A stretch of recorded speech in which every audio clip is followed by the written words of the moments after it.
ಜಗದೀಶ್ ಶೆಟ್ಟರ್ ರಾಜ್ಯದ ಮುಖ್ಯಮಂತ್ರಿಗಳಾಗಿದ್ದಾಗ ಅವರು ಹೊರಡಿಸಿದ್ದ ಆದೇಶವನ್ನೇ ರಾಜ್ಯ ಸರ್ಕಾರ ಈಗ ಮುನ್ನೆಲೆಗೆ ತಂದಿರುವಂತಹದ್ದು ಎನ್ನುವಂತ ಆರೋಪದ ಬೆನ್ನಲ್ಲೇ ಆರ್ಎಸ್ಎಸ್ ವಿರುದ್ಧ ನಾನು ಯಾವ ಆದೇಶವನ್ನು ಹೊರಡಿಸಿಲ್ಲ.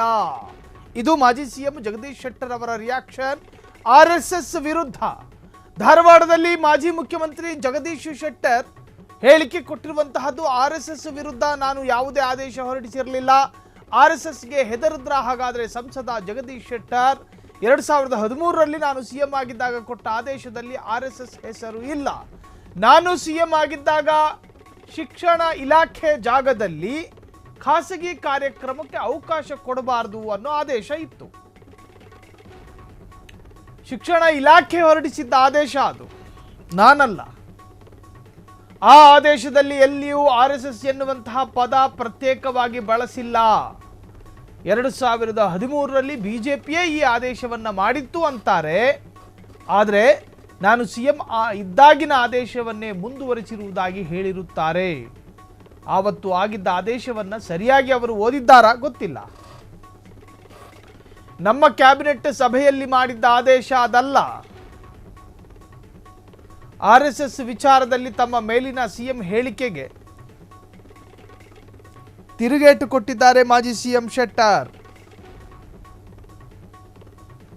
ಆರ್ಎಸ್ಎಸ್ ವಿರುದ್ಧ ನಾನು ಯಾವ ಆದೇಶವನ್ನು ಹೊರಡಿಸಿಲ್ಲ. ನಿಮಗೆ ಗೊತ್ತಿರಬಹುದು, BS ಯಡಿಯೂರಪ್ಪನವರು ತಮ್ಮ ಸಿಎಂ ಸ್ಥಾನವನ್ನು ಕಳೆದುಕೊಂಡ ನಂತರ ಸದಾನಂದ ಗೌಡರಾದರು, ಅದಾದ ನಂತರ ಜಗದೀಶ್ ಶೆಟ್ಟರ್ ಆದರು ಮುಖ್ಯಮಂತ್ರಿ ಬೆರಳೆಣಿಕೆ ದಿವಸಗಳು ಮುಖ್ಯಮಂತ್ರಿ ಆಗಿದ್ದಂಥ ಜಗದೀಶ್ ಶೆಟ್ಟರ್ ತನ್ನ ಆಡಳಿತಾವಧಿಯಲ್ಲಿ ಆರ್ಎಸ್ಎಸ್ ವಿರುದ್ಧ ನಾನು ಯಾವುದೇ ತರಹದ ಸುತ್ತೋಲೆಗಳನ್ನು ಹೊರಡಿಸಿಲ್ಲ.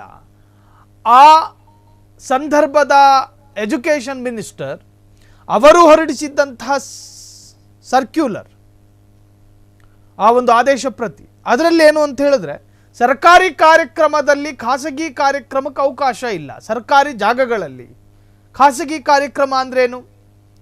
ಖಾಸಗಿ ಸಂಘ ಸಂಸ್ಥೆಗಳ ಕಾರ್ಯಕ್ರಮ, ಖಾಸಗಿ ಆರ್ಗನೈಸೇಷನ್ಗಳ ಕಾರ್ಯಕ್ರಮ, ಇದಕ್ಕೆ ನಾವು ಅವಕಾಶ ಕೊಡೋದಿಲ್ಲ ಅಂಥೇಳಿ ಆಗಿನ ಎಜುಕೇಷನ್ ಮಿನಿಸ್ಟರ್, ಅವ್ರು ಯಾರು ಅನ್ನೋದನ್ನು ಪ್ರತ್ಯೇಕವಾಗಿ ಉಲ್ಲೇಖ ಮಾಡಿಲ್ಲ. ಅವರು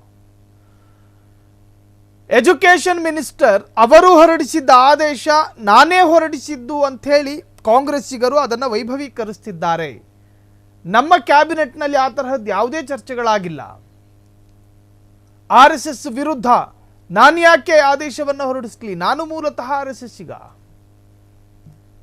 ಜಗದೀಶ್ ಶೆಟ್ಟರ್, ಲಕ್ಷ್ಮಣ್ ಸವದಿ ಇವರಿಬ್ಬರು ಕೂಡ ಏಕಕಾಲಕ್ಕೆ ಕಾಂಗ್ರೆಸ್ಸಿಗೆ ಬಂದವರು.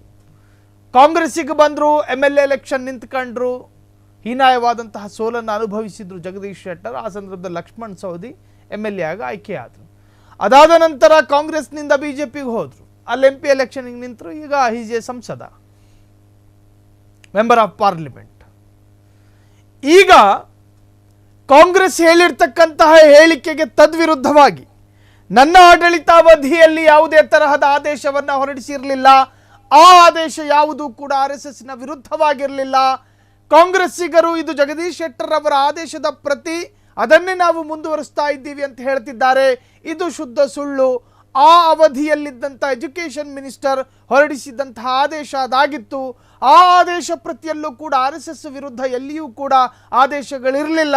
ಪ್ರತ್ಯೇಕವಾಗಿ RSS ಎನ್ನುವಂತಹ ಪದಪ್ರಯೋಗವೇ ಆ ಸರ್ಕಾರಿ ಸುತ್ತೋಲೆಯಲ್ಲಿ ಇರಲಿಲ್ಲ ಅನ್ನೋದು ಜಗದೀಶ್ ಶೆಟ್ಟರ್ ಅವರ ಹೇಳಿಕೆ. ಧಾರವಾಡದಲ್ಲಿ ಕಾಂಗ್ರೆಸ್ ವಿರುದ್ಧ ಆಕ್ರೋಶವನ್ನು ವ್ಯಕ್ತಪಡಿಸಿದ್ದಾರೆ ಹಾಲಿ ಸಂಸದ ಜಗದೀಶ್ ಶೆಟ್ಟರ್.